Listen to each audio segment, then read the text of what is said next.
Here is the new POCO F8 Ultra. It's actually quite a surprise announcement. I did not expect POCO to just suddenly release a brand new F-series flagship smartphone equipped with the Snapdragon 8 Elite Gen 5 so soon. Nonetheless, it's time to finally review this phone, so let's uncover what kind of secrets this new POCO F8 Ultra is hiding. We want to bring you even more gaming tests and reviews like this in the future as well, so please do hit that like and subscribe button as we are trying to hit 100k subs soon. So let's start off by talking about the design. The POCO F8 Ultra looks really clean. We actually do have two different choices in terms of the colors. We have the more traditional clean matte black finish like the one that we have here, or a denim finish. Seriously, that blue color POCO F8 Ultra is literally wearing jeans. Anyway, the phone design is clean and the camera bump is designed this way because it also houses the camera cluster and a subwoofer with sound by Bose. Yes, the POCO F8 Ultra has a top firing speaker and a bottom firing speaker alongside a subwoofer. That means there's an entire 2.1 speaker system built into this phone. Yet, it is also calibrated by Bose. I'm not gonna describe to you how it sounds, so just have a listen here.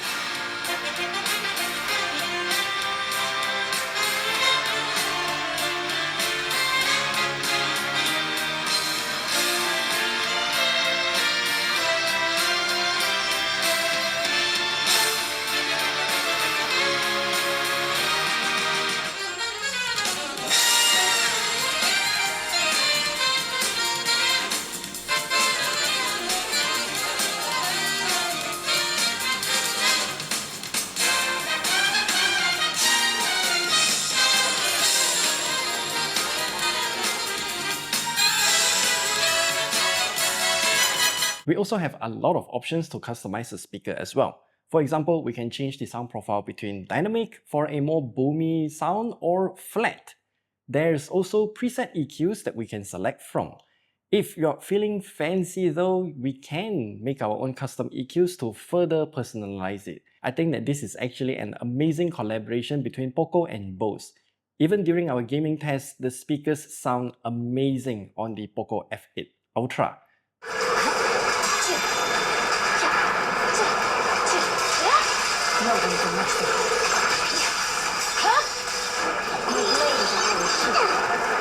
Combined with how smooth it is while gaming, I have somehow forgotten that I'm supposed to be testing the device, but instead I'm enjoying playing Zone Zero while doing the 3 deadly assault bosses on this phone. Now, let's talk about the performance. The POCO F8 Ultra comes equipped with the latest Snapdragon 8 Elite Gen 5 chipset and also coupled with 16 gigs of LPDDR5X RAM. The RAM amount itself is quite excessive, but I'm glad that the RAM speed is fast. Remember, the RAM speed is more important than the amount, which we have another video talking about it as well, so check it at the top right corner there or in the description below. The POCO F8 Ultra does have a lot of new gaming features too, including the new Game Turbo. It might look similar to what we had previously, but we do have the option to turn on the Wild Boost mode to ensure that the Snapdragon 8 Elite Gen 5 is giving us the best performance possible. In Genshin Impact with the highest graphical settings, we can get nearly 60 FPS throughout the entire gaming test, and that is actually really good.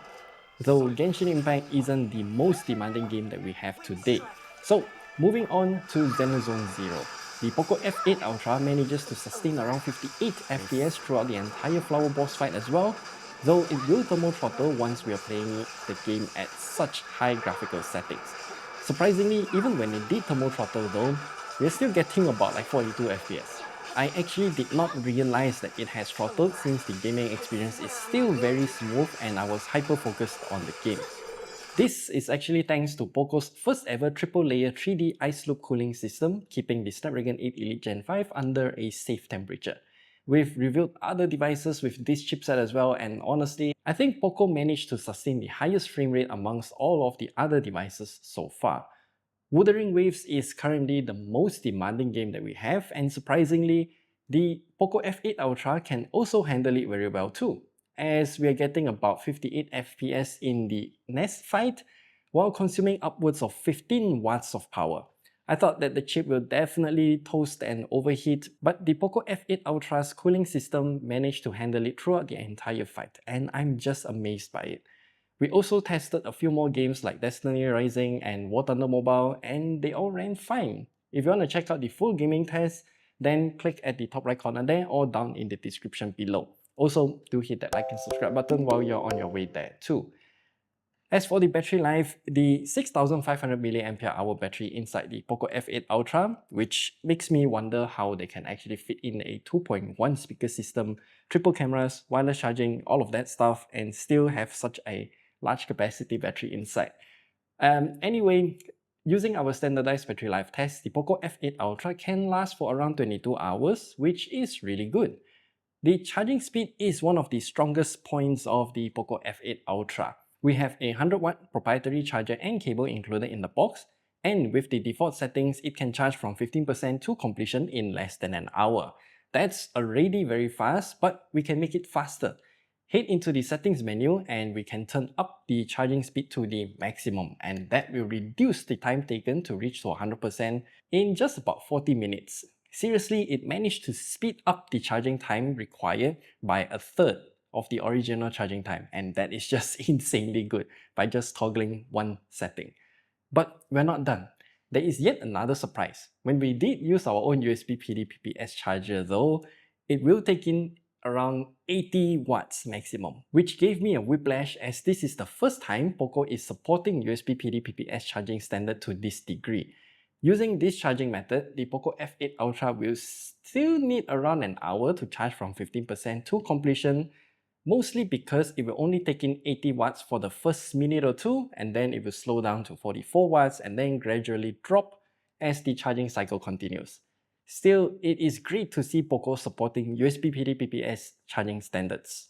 Now, let's talk about the screen. This is actually a very good screen. It's a 6.9-inch AMOLED screen with a resolution of 2608 by 1200 pixels and also goes up to 120Hz refresh rate. Pretty typical on paper, but our tests reveals a lot more details. So let's start with the brightness first.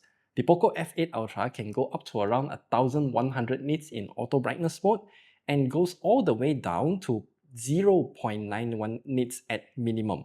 This is important to ensure comfort while we are using the phone in complete darkness. As for the color accuracy, the original Color Pro color profile will reach around 97.65% of sRGB and 72.61% of DCI-P3 color gamuts. Then we can head into the settings menu, change it to the Vivid color profile, and that will increase the color gamut coverage to 98.13% of sRGB and 79.39% of DCI-P3. It's not the most vivid colors on a smartphone, but vivid enough for our usage. As for the software though, the POCO F8 Ultra is equipped with the latest HyperOS 3 on top of Android 16. It brings forth a lot of refinements like animations, and it is really smooth and responsive, though no one will ever use their phone like this anyway. Either way, we have the Hyper Island feature, which is quite obvious where they get the inspiration from, and also a lot of lock screen customizations. It looks really good, honestly. Now, let's not forget about the cameras. Beside the subwoofer, we have triple cameras that covers all of our needs. There is also a color spectrum sensor to ensure the picture's colors are accurate and good looking. Honestly, I didn't have much time with the cameras, but I can share some shots with you. And I'm glad to share that the POCO F8 Ultra's camera is actually quite good. Across all the three cameras, be it indoors or outdoors, the image quality and the colors are actually very good. Especially for the telephoto camera, it managed to capture so much details on the Christmas tree, and I just love it. And there are a few more things to mention about the POCO F8 Ultra. It does have a USB 3 port at the bottom for fast file transfers, and it also supports display mirroring as well. That's really nice to see. It also has dual SIM card slots and also an IR blaster at the back. These are all great features that we have, and that is just good to see that they're still present on the POCO F8 Ultra. And finally, the price. Now, the original price of this phone is at 3,199 ringgit Malaysia.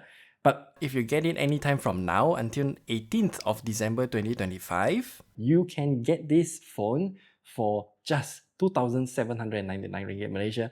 and also get the Redmi Pad SE that is worth 499 ringgit Malaysia for free. I mean, it's fun for the whole family. Just pass this tablet to your kid or your niece or nephew, and all of a sudden you are their favorite uncle or auntie. Yeah. I mean, the POCO F8 Ultra is currently the most affordable Snapdragon 8 Elite Gen 5 smartphone by a huge margin. And yet, it also has an amazing 2.1 speaker system tuned by Bose. It sounds good, plays smooth, and also lasts a long time thanks to the massive battery. So head on down to the links in the description below and get yourself the POCO F8 Ultra right now. Remember, the free Redmi Pad SE is only available for a limited time. And that is all that we have to share with you here in today's review. Let me know what do you think about the POCO F8 Ultra in terms of the performance and especially the speakers. Will you buy it or will you not? Let us know all of your thoughts down in the comment section below, and we will see you guys in the next video.